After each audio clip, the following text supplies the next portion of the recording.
खर्च होतो की आपण जेसीबी लावतो किंवा एक म्हणजे पूर्ण गावात माणसं लावून आपण ते साफसफाई करतो. उद्या तुम्ही म्हणता आता रस्ता वेगळा, पण जनसुविधा अंतर्गत पण आपण नियोजन केलेलं आहे. स्मशानभूमी, वॉल कंपाऊंड किंवा स्मशानभूमी अनुषंगिक कामं किंवा आपल्याला वाटलं की आपल्याला हे करायचं, कार कंपाऊंड करायचे किंवा साफसफाई किंवा विद्युतीकरण करायचे किंवा पाणी पुरवठ्याचं सोयी करायचे. आता स्मशानभूमी 2 आहे, काशीपाडा पण आणि ही पण. त्यात आपण जनसुविधामध्ये, कारण जनसुविधा ही असं आहे फक्त स्मशानभूमी आणि ग्रामपंचायत कार्यालयाच्या अनुषंगिक कामं करू शकतो. हे आपण जनसुविधा अंतर्गत केलेले आहे. आता ग्रामनिधीमध्ये कसं आहे की गटारी जी, आता गटारी बऱ्यापैकी सगळ्या ठिकाणी झालेली आहे. आता जी नवीन आपण गेल्या वेळेस मीटिंग मध्ये घेतली, ग्रामसभेत घेतली आराखड्यात, तेवढी आता गटारी राहिलेली आहे. आता ही गटारीची कामं जो 16 वित्त आयोग येणार आहे, जो 16 वित्त निधीचा येणार आहे, त्याप्रमाणे आपण ते नियोजन, आणि जर 16 वित्तेमध्ये पूर्ण रक्कम बसत नाही, ती निधी अर्धी आपल्याला ग्रामनिधीमधून पण टाकावं लागतं, अर्धी निधी पाणी पुरवठ्यामधून पण टाकावं लागतं. पण त्या निधीमध्ये कारण ते कसं 16 वित्ते जो येणार आहे ते 9 लाख असणार. 9 लाखामध्ये 10% शिक्षण आहे, 15% महिला मागासवर्गीय, 35% प्रशासकीय, त्याच्याप्रमाणे आपल्याला खर्च करायचा. आपल्याकडे पैसा नाही. आपल्याकडे जर लोकसंख्या वाढली, या आता ही जनगणना झाल्या, सेन्सस झाले, जर लोकसंख्या वाढली तर आपल्याला नागरी सुविधेचा पण पैसा मिळू शकतो. आपल्याला पैसा का मिळत नाही, कारण आपल्याला लोकसंख्या कमी आहे. इतर ग्रामपंचायतीला आता सातपाटी आहे, शिरगाव आहे, सरावली आहे, हिंगोली आहे, त्यांना किती 3000 ते 5000. मी काय बोलतो मॅडम, या वर्षात 15 वित्त आयोगाचे किती निधी आले आपल्याला? आपल्याला 100% निधी येत नाही. आता मी त्याचा 10% पंचायत समिती, 10% जिल्हा परिषद, ते माहिती आहे.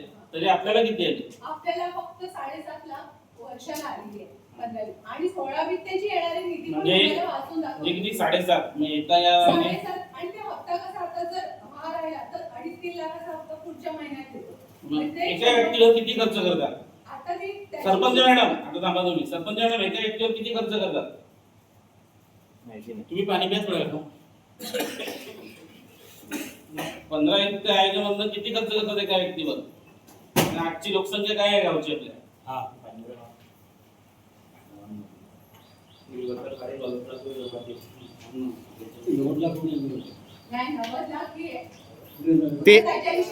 ते येणार आहे आता. सरपंच मॅडम, 15 वित्त आयोगामधून किती खर्च एका व्यक्तीवर केला जातो? महत्वाचा प्रश्न आहे तो. सरपंच मॅडमला ही व्यक्ती माहितीच नसेल तर काय उपयोग आहे सरपंच मॅडमांचा? मॅडम तुम्ही गप्प बसा. मॅडम तुम्ही बसा खाली. मॅडम तुम्ही तुमचा सन्मान करतो, तुम्ही खाली बसा.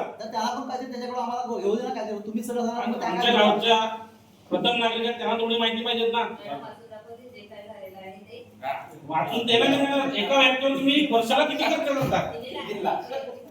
बोला ना तुम्ही मॅडम. कसं तुम्ही बोला ना जरा थोडंसं. आपण पदावर आहे, सरपंच पदावर. आता तुम्हाला बघूनच वाचायचं आहे. ह्या बेसिक नॉलेज आहे, हे तर तुम्ही 3.5 वर्षात नाही घेतात. हे 1.5 वर्षात तुम्ही काय माहिती घेणार मग सर? 5 वर्ष आधी मला आठवते, मी इकडे ग्रामसभेत बसलेलो. आपण तेव्हा विरोधी पक्ष होते सगळेजण. समोर आपण प्रश्न विचारला, शिवनाथ घरात उत्तर द्यायला सुरुवात केली ना, तर आपणच त्यांना बसवलं. तर तुम्हाला बोलायचा अधिकार आहे, सरपंचच बोलेल. त्यानुसार सगळी सभा चालल्या पाहिजे असं मानलं. ऍक्च्युअली काय माहितीये काय, सभासद आहेत ना, यांनी आपले विषय त्यांच्याकडे मांडले पाहिजे. सभा व्हायच्या आधी ना वॉर्ड मेंबरने आपल्या वॉर्डला काय प्रॉब्लेम आहे सरपंचाने ग्रामसेवक पर्यंत जसं आता रेश्मा मॅडमांनी लाईटचा विषय आणला, कधी कोणते काम सॉल्व्ह होतो, तसं आपल्या वॉर्ड मेंबरने आपल्या वॉर्डला कोणतरी पहिला पेमेंट क्लिअर. खरंच चांगलं काम केलं तळ्यावर. 2 रोडची कामं ते निधी आणू शकतात त्यांच्या पक्षाकडनं, सत्ता द्यायचं. तर सरपंच मॅडमचं राज्यात पण आहेत, केंद्रात पण आहेत. मग ते काय निधी आणत, पण त्याच्या अगोदर मला 15 वित्त आयोगाचा विषय पूर्ण क्लिअर करून द्या. हा मासिक सभेत ज्याच्या त्याच्या वॉर्डचे जे असते काम ते आम्ही मांडतात.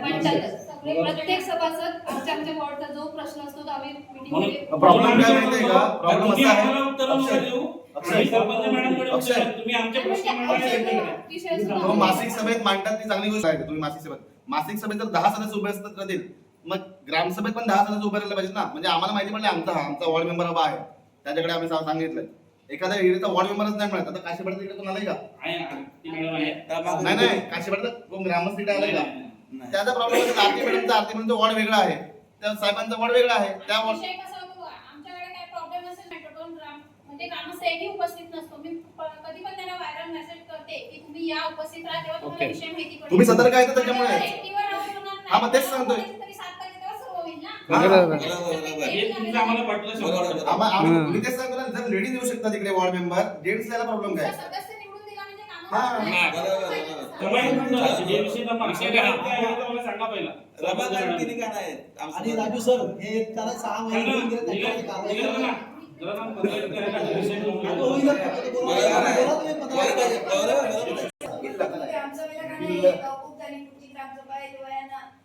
मी काय बोलतो, पहिला मी जो प्रश्न मांडलाय त्याचं उत्तर द्या मला, नंतर आपण एक एक प्रश्न मांडू.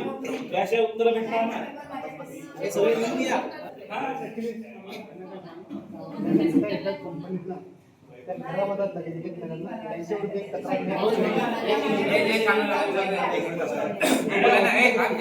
मॅडम तो विषय घ्या ना. 15 युक्त आहे का? कारण नाही तुम्ही ना, सरपंच मॅडम. सरपंच मॅडमला वाचायला द्या. कशाला? आम्ही याच्यासाठी नाही निवडून दिलं. सरपंच मॅडम गप्प बसली. त्यांच्या त्यांना आम्ही याच्यासाठी नाही, त्यांनी आम्हाला उत्तर द्यायला बोलावे आणि गप्प बसलो. सरपंच मॅडमला द्या वाचायला. तुम्ही वाचून बघा. हा, वाचून बोला. वाचून बोला.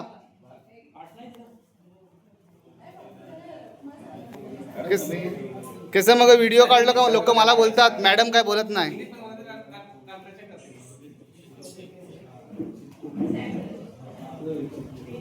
व्हिडिओ मी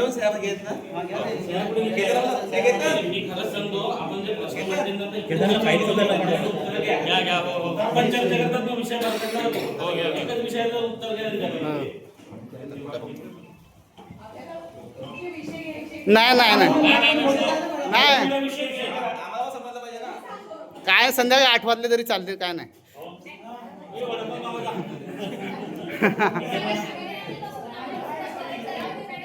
अरे हे गावात 5-5 तास एवढे विषय आहेत होते माझे हो.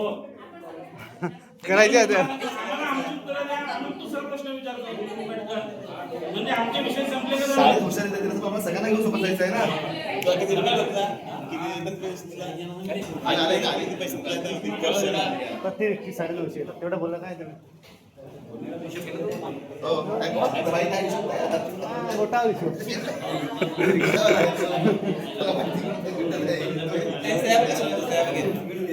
एक एकदा आणलं का फोन पुढे? 2024 बी नाही द्या. ठीक आहे. परत जे भाव आहेत त्यांचे आहे.